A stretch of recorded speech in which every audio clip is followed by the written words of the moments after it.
ആദ്യം ഡോക്ടർ മോഹൻ വർഗീസ്, 400 പാർ പറഞ്ഞിരുന്ന പാർട്ടി അതിൽ എത്താൻ കഴിയാതിരുന്ന ബി.ജെ.പിക്ക് വലിയ തളർച്ചയുണ്ടായ സ്ഥലം പാർട്ടിയുടെ പ്രധാന കേന്ദ്രമായ UP തന്നെയാണ്. ഇപ്പോഴിതാ ഈ കഴിഞ്ഞ തവണത്തെക്കാൾ പാതി സീറ്റിൽ പാർട്ടിക്ക് ഒതുങ്ങേണ്ടതായി വന്നു. അതിനുള്ള ആ ക്ഷീണത്തിന്റെ വലിയ വില അത് യോഗി ആദിത്യനാഥ് തന്നെ ചുമക്കേണ്ടി വരും.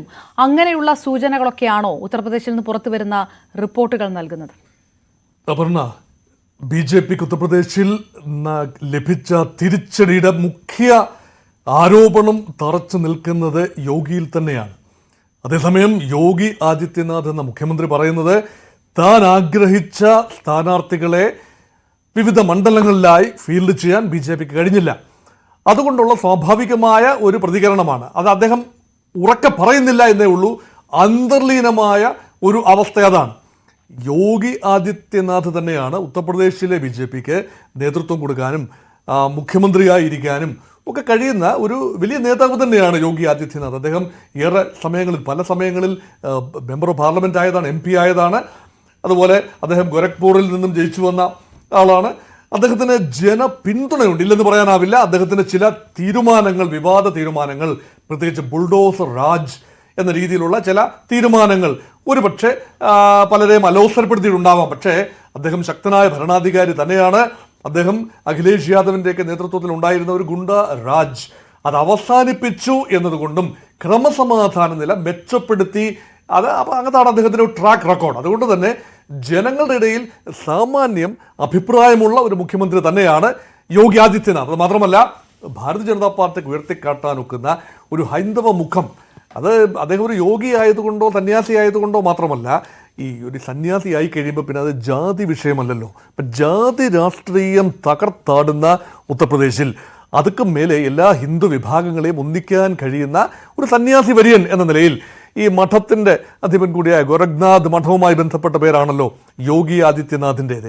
അത് മാത്രമല്ല, നാഥ് കമ്മ്യൂണിറ്റി എന്ന് പറയുന്ന ആ ഒരു പ്രാർത്ഥനാ സമൂഹം, ആ സമൂഹത്തിന് വലിയ വേരോട്ടമുണ്ട് കിഴക്കൻ ഉത്തർപ്രദേശിലും ബീഹാറിലും, ആസാമിലും, വടക്ക് കിഴക്കൻ സംസ്ഥാനങ്ങളും, ത്രിപുരയിൽ പോലും, അതുപോലെ നേപ്പാളിലും എല്ലാം വലിയ വേരോട്ടമുള്ള നാഥ് കമ്മ്യൂണിറ്റിയിൽപ്പെടുന്നയാളാണ് യോഗി ആദിത്യനാഥ്. അതുകൊണ്ട് ഒരു ഉത്തർപ്രദേശ് ചീഫ് മിനിസ്റ്റർ എന്ന രീതിയിലുള്ള യോഗി ആദിത്യനാഥിൻ്റെ ക്രെഡൻഷ്യൽസ് ചോദ്യം ചെയ്യാനാവാത്ത ഒന്നാണ്.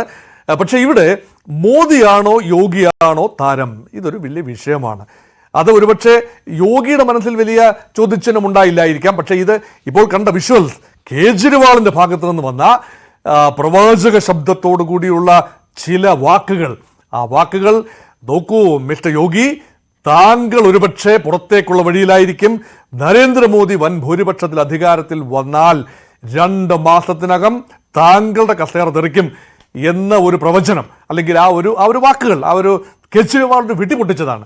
ചുമ്മാ ഒരു വെടിപൊട്ടിച്ചതാണ്. പക്ഷേ അതിപ്പം ചക്ക വീണ് മുയൽ ചത്തു എന്ന രീതിയിലാണോ, അതോ അതെന്തെങ്കിലും വരാനുള്ള വിപത്തിൻ്റെ സൂചനയായി കേജ്രിവാൾ മുൻകൂട്ടി കണ്ടതാണോ, ഇത് ചോദ്യമാണ്. അതുകൊണ്ടാണ് കേശവ് പ്രസാദ് മൗര്യ എന്ന ഉപമുഖ്യമന്ത്രി, ആ ഉപമുഖ്യമന്ത്രി മുഖ്യമന്ത്രിയുമായി ഇപ്പോൾ സ്വരച്ചേർച്ചയിലല്ല. അപ്പം മുൻപ് അങ്ങനെയുള്ള സൂചനകൾ ഒന്നും തന്നെ ഇല്ലായിരുന്നു. വളരെ അടുത്ത കാലത്താണ് അദ്ദേഹം ക്യാബിനറ്റ് മീറ്റിങ്ങിൽ നിന്നും വിട്ടുനിൽക്കുന്നു. അത് മാത്രമല്ല, അദ്ദേഹം ഈ ബി.ജെ.പിയുടെ എക്സിക്യൂട്ടീവ് കമ്മിറ്റി മീറ്റിങ്ങിൽ സംസ്ഥാന തലത്തിൽ കേന്ദ്ര നേതൃത്വം, പ്രത്യേകിച്ച് ദേശീയ പ്രസിഡന്റ് JP നദ്ദയുടെ കൂടി സാന്നിധ്യത്തിൽ ചില തുറന്നു പറച്ചിലുകൾ നടത്തി. ആ തുറന്നു പറച്ചിലുകൾ യോഗിക്കെതിരാണ് എന്ന് പ്രഥമ ദൃഷ്ട്യാ തോന്നില്ല എങ്കിലും ഇവിടെ സംഘടനയ്ക്ക് പ്രാധാന്യമുണ്ട്. സംഘടനയാണ് വലുത്, അല്ലാതെ വ്യക്തിയല്ല, അല്ലെങ്കിൽ ഭരണകൂടമല്ല. ഭരണകൂടം എന്ന് പറയുന്ന യോഗി ആദിത്യനാഥ് എന്ന മുഖ്യമന്ത്രിയും അദ്ദേഹത്തിൻ്റെ കീഴിലുള്ള ഉദ്യോഗസ്ഥന്മാരും എല്ലാം തന്നെ ഭരണകൂടത്തിൻ്റെ ഭാഗമാണ്. അപ്പോൾ ഉദ്യോഗസ്ഥ ദുഷ്പ്രമാണിത്വം അംഗീകരിച്ചു കൊടുക്കുന്ന ഒരു മുഖ്യമന്ത്രി സാധാരണ ബി.ജെ.പി അടിസ്ഥാന വർക്കേഴ്സിന് വേണ്ട നീതി പലപ്പോഴും കിട്ടുന്നില്ല, വേണ്ട പരിഗണന കിട്ടുന്നില്ല എന്ന പരിഭവം അവർക്കുണ്ട്.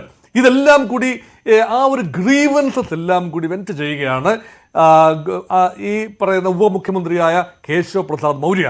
ഇതിന് ഉള്ള മറുപടി എന്ന നിലയിൽ യോഗി ആദിത്യനാഥ് കുറച്ചുകൂടി ഒരു മയപ്പെടുത്തി ഒരു ഒരു ഒരു ഇതിലാണ്. അപ്പം അത് വേണ്ട രീതിയിലുള്ള ജാഗ്രത നമുക്ക് പുലർത്താൻ കഴിഞ്ഞില്ല.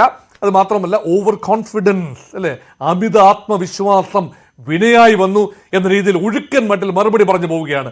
പക്ഷേ ആരാരെയാണ് ടാർഗറ്റ് ചെയ്തതെന്ന് വളരെ വ്യക്തമാണ്.